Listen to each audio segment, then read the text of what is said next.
सुरुचि ने प्रवचन सुन सुन के प्रतिज्ञा ले ली थी कि अब वो कोई भी पाप नहीं करेगी, सबसे अच्छे से बात करेगी, किसी के साथ बुरा नहीं करेगी। बहू, ये मच्छर तेरे गाल पे कब से बैठा है? अरे काट लिया तो गाल गुलाब की तरह लाल कर देगा। बैठे रहने दो माँ जी, उसे आराम करना होगा। उसने मेरे गाल को अपना घर समझ लिया है, तो मैं उसे बेघर क्यों करूं? अरे ज्ञान की बारिश बाद में करना, अपने गाल का मच्छर हटा ले। मलेरिया हो गया तो तुझे आराम करना पड़ेगा। माँ जी, डेंगू मलेरिया तो सांसारिक बीमारियां हैं, हमें इनसे ऊपर ही तो उठना है ना। अरे बेटा, इनसे आदमी ऊपर ही उठ जाता है। क्या हुआ? काट लिया। अरे मैंने तो कहा ही था, मार देना था उसको। नहीं नहीं माँ जी, उसे भोजन करना था, मैंने उसे पोषण दिया है, मुझसे पुण्य का काम हुआ है। अरे उड़ रहा है टुनटुना के, ताली बजा के मार दे वरना फिर काट खाएगा। नहीं नहीं माँ जी, जीव हत्या करना पाप है। मैंने एक बार व्हाट्सएप पे एक उपदेश पढ़ा था, मच्छर आपको काटे ये उसका जुनून है, उसके बाद आप खुजाओ ये आपका सुकून है, लेकिन कभी मच्छर को मारना मत, क्योंकि उसकी रगों में आपका ही खून है। अरे तू और तेरा व्हाट्सएप का ज्ञान, भगवान बचाए।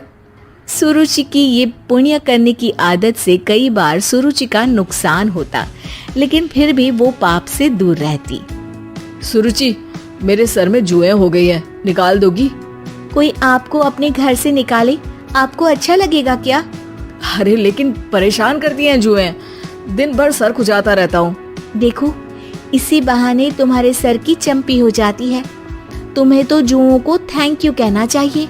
तभी बाहर से ससुर जी की आवाज आती है। बहू, बहू। अभी आई बाबूजी। बेटा सुनो, ये देखो चाय में ना मक्खी तैर रही है, दूसरी चाय ले आओ जाओ। ला दूंगी, पर मक्खी मत हटाइएगा। अरे क्यों बेटा?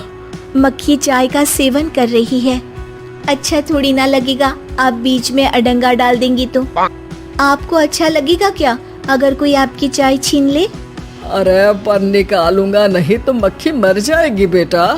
नहीं नहीं बाबूजी, आप उसे पीने दीजिए, पीकर उठ जाएगी। लेकिन बाबूजी मक्खी के साथ ही चाय पी जाते हैं। ये क्या किया बाबूजी? अरे मक्खी सिर्फ चाय ही क्यों पिए, आज सुबह मैंने मिठाई भी खाई है, पेट में ही है, वो पेट में चाय भी पीती रहेगी और मिठाई भी खाती रहेगी। सुरुचि को समझ में नहीं आता कि वो बाबूजी के इस कारनामे पर क्या जवाब दे। वो सास के पास जाती है। सास के हाथ में एक खटमल मारने की दवाई है। माँ जी, आपके हाथ में ये क्या है? अरे बेटा, तू तो बीए पढ़ी है, इतना तो पढ़ने में आया ही होगा कि ये खटमल की दवाई है। माँ जी, आप क्यों मार रही हैं खटमल?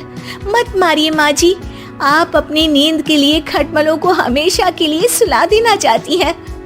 अरे अब चुप भी हो जाओ देवी, पुरानी दवाई है, एक्सपायर हो गई है, फेंकने जा रही हूँ, नहीं मार रही हूँ खटमल।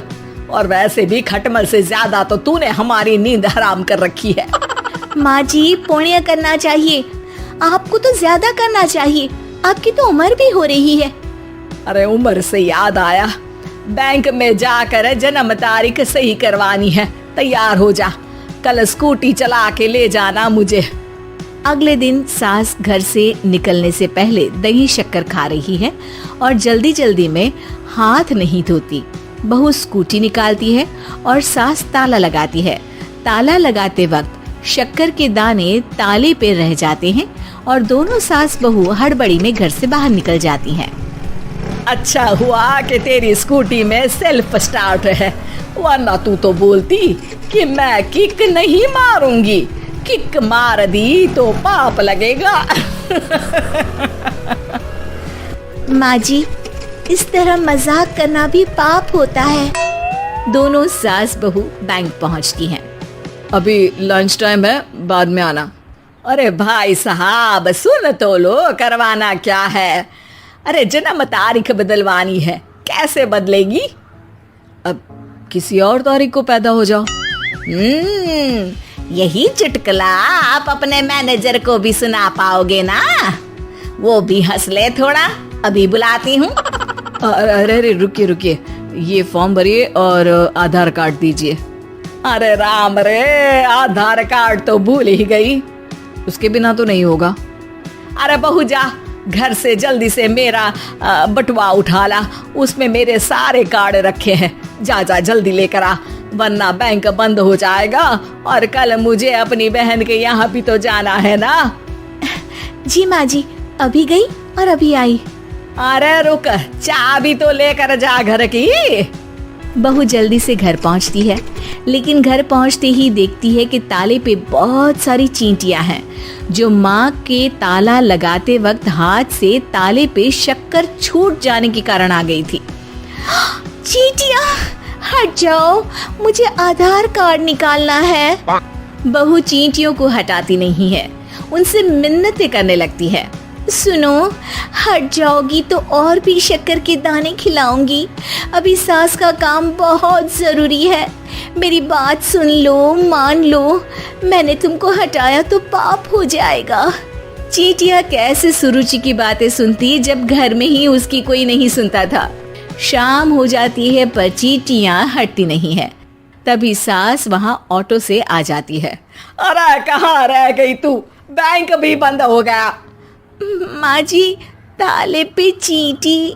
सास पूरा माजरा समझ जाती है और बहू से कहती है, एक बात बता, सोच के देख, अगर मुझे खून की बोतल चढ़ानी पड़ी और उस पर चींटी बैठी हो, तो बोतल से चींटियों को हटा के मुझे बचाएगी या चींटियों को वहीं बैठा रहने देगी?